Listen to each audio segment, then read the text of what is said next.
Now, dear student, chapter number 13, magnetic effects of current. And today we have the topic for the discussion here, uh, electric motor.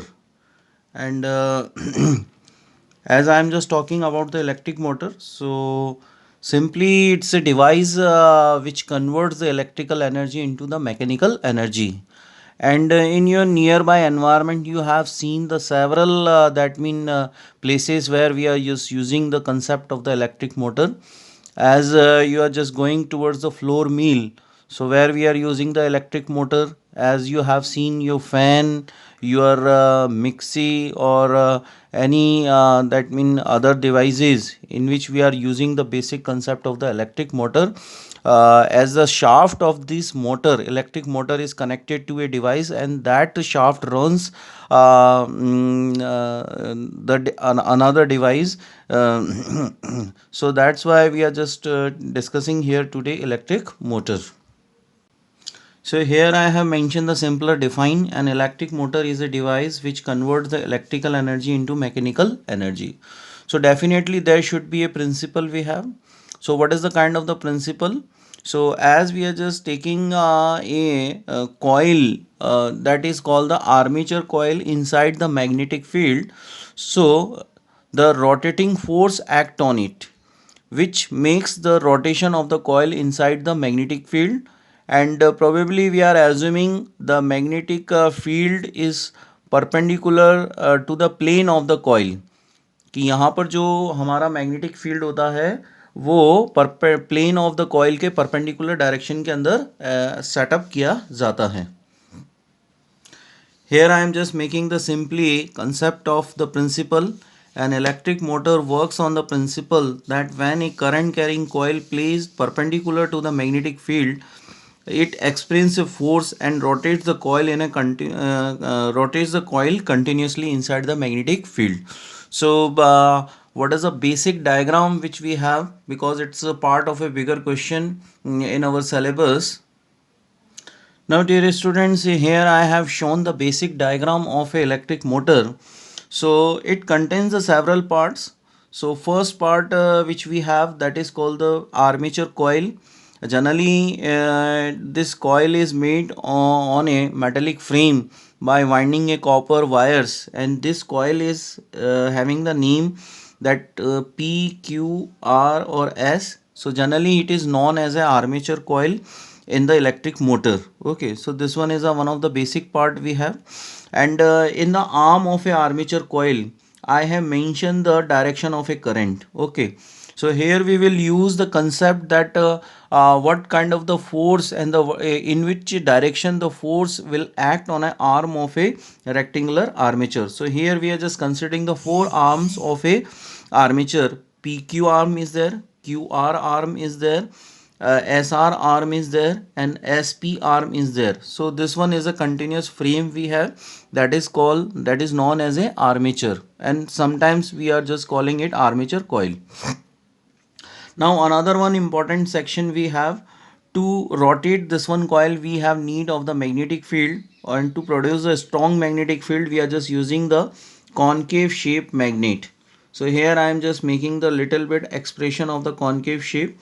And why we are just using the concave shape magnet? Because it produces the strong magnetic field and concentrate the magnetic field in a particular that mean directions. Okay, now next part we have here, I have mentioned the half disc are here. Okay, this one is a disc here, and this one is another disc we have, and these are known as a as per the shape of the element, that these are called the split rings, that R1 and R2, or either we can say that these are the commutator. Okay, so either you can use the another word at the place of the R2, that is called the C2, and at the place of the R1 you can use the C1, because the shape of these rings like a alphabet C is there, so it will be the easier to you.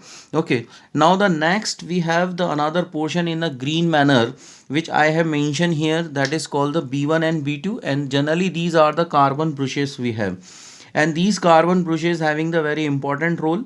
these are providing the connection between the rotating split rings and the connecting wires. And then after, in the last, we are just running this whole system by a external agency, and this external agency is known as a battery. Okay, so this one is a battery we have. So here we have the 4 to 5 basic elements are there. First is a armature coil we have. PQRS is the armature coil air. Now at the ends of a armature coil we have the connecting split rings. Those are also known as commutator C1 and C2. And with these commutators C1 and C2, the carbon brushes are there. These are called the B1 and B2, and these brushes are connected to a connecting wires, and then these are associated with a battery, and generally it is a 220-volt supply we have. Okay, that runs the coil inside the magnetic field. So this is the basic structural diagram we have, and I am just giving the suggestion to you. You must draw the label diagram as which I have mentioned here. Okay, now we are just making the explanation of the parts here one by one.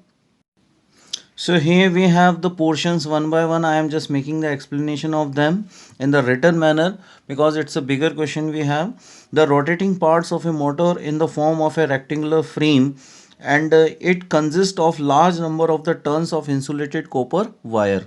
Okay, so this one is a general explanation we have, and here we can add the word that means PQRS here. And these copper wire wounded over a soft iron core. Okay, because हम एक electromagnet को produce करना चाहते हैं, तो हम एक cylindrical core के ऊपर जो है इस आर्मेचर को सेटअप करते हैं.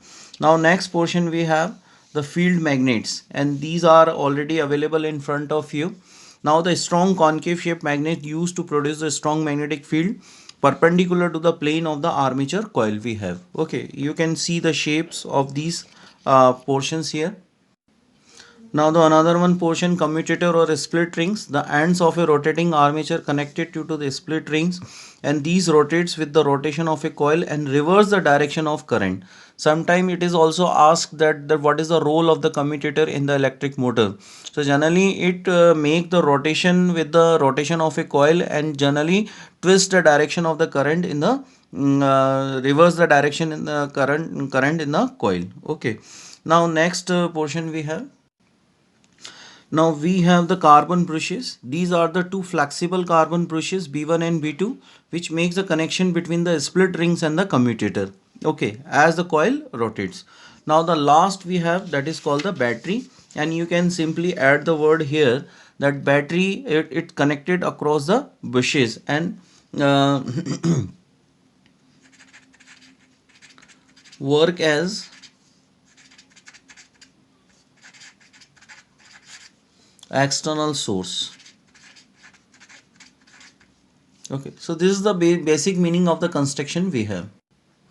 Now here we have the concept of the working. So I am just utilizing this diagram and showing to you that how the rotating force act on a arms that develop and which rotates the coil with the angular omega velocity. So generally we are just associating the plane of the coil PQRS set up inside the magnetic field, which is a plane which is perpendicular to the magnetic field, which is perpendicular to the plane of the coil, and this coil experiences a rotating force, so it makes the half rotation. So how it comes, as we are just applying the left hand Fleming rule in this situation.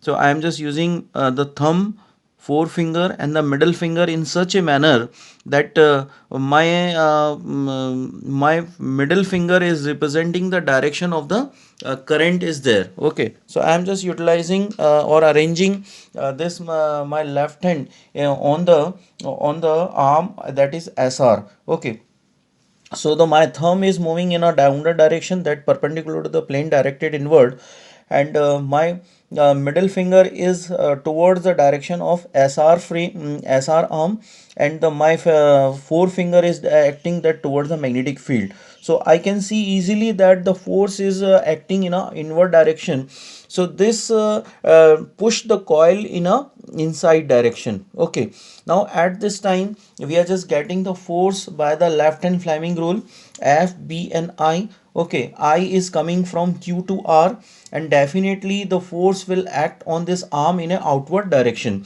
So this make the basic concept of the rotating force on this armature coil.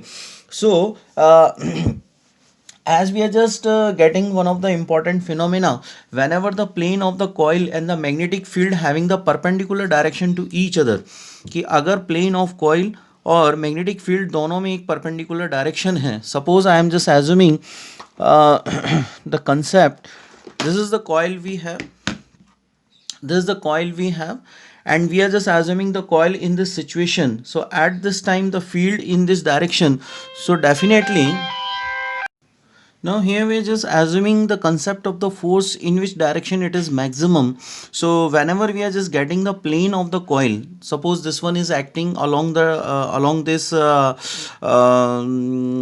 marker, and here I have just pasted the one of the, that mean marker, that is red marker along the direction of the magnetic field. So whenever the plane of the coil and the magnetic field having the 90-degree angle, so in this condition the maximum rotating force will act on it. Okay, now the another situation that comes, the coil is making the rotation, the coil is making the rotation. So at this time we can see it, the plane of the coil and the magnetic field both are along the same direction. So at this time there is a no concept of the force on it, okay, or the rotating force on it. So what will happen, so due to the concept of the inertia of motion, this coil make the this coil will complete the next half rotation. So the situation comes that at the place of the P, the frame of or the end of the that mean coil Q comes. Okay, so here I can make the that another diagram in front of you, so that makes the little bit concept clear to you. So I am just approaching this one diagram.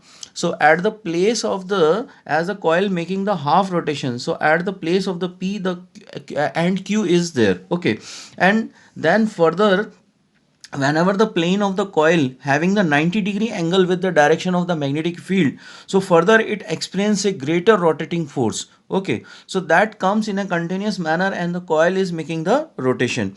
Here we are just using the concept of the left hand Fleming rule also. Okay, so continuously as the coil rotates, so the split rings or commutator also changes the their ends with the brushes B1 and B2. Okay, so this one keep inside your mind. Okay, and in the same manner the direction of the current in the arms of that mean QR will be reverse. Okay, so here I can assume the further that the direction of the current in the arm that QR will from R to S, and in the PS the direction of the current will change. So this can be happen by the help of the split rings are there. Here I can further assume the left hand Fleming rule, that current that FB and I, the current is moving the current is moving from R to S and the field is acting from north to south. Now my thumb is moving in a downward direction. Okay, so further this arm will experience a inward force and the PS arm will experience a outward force. Okay, so this make the this make the rotation of the coil, or in this condition the maximum force will act or the rotating force will act, which further push the coil in a inward direction, and the RQ arm will move inward and the PS arm will move outside. So this is the basic concept, and as we are just making this one armature coil on a iron rod, and this iron rod is connected to a device by a particular strip of the string, and that makes the rotation of that motor. Okay, so this is the basic concept of the electric motor we have. So here I have made the simplest working to you. You can do it by your own. Plane of the coil PQR is set up inside the magnetic field which is perpendicular to the plane coil. and the coil experiences a rotating force, so it makes a half rotation, and the plane of the coil be along the same direction. No force act, but due to the inertia of motion, it complete the another half rotation. Okay, the direction of the force on a arm PS and the QR will be determined by the left hand Fleming rule. Okay, so on the PS arm, and the force will act in an inward, and on the QR arm the force will act in an outward direction. Okay, the coil makes the rotation, and the coil is connected to a shaft, and the shaft is connected to the external device which perform the work. Okay, so this is the basic concept of the electric motor. Okay, thank you.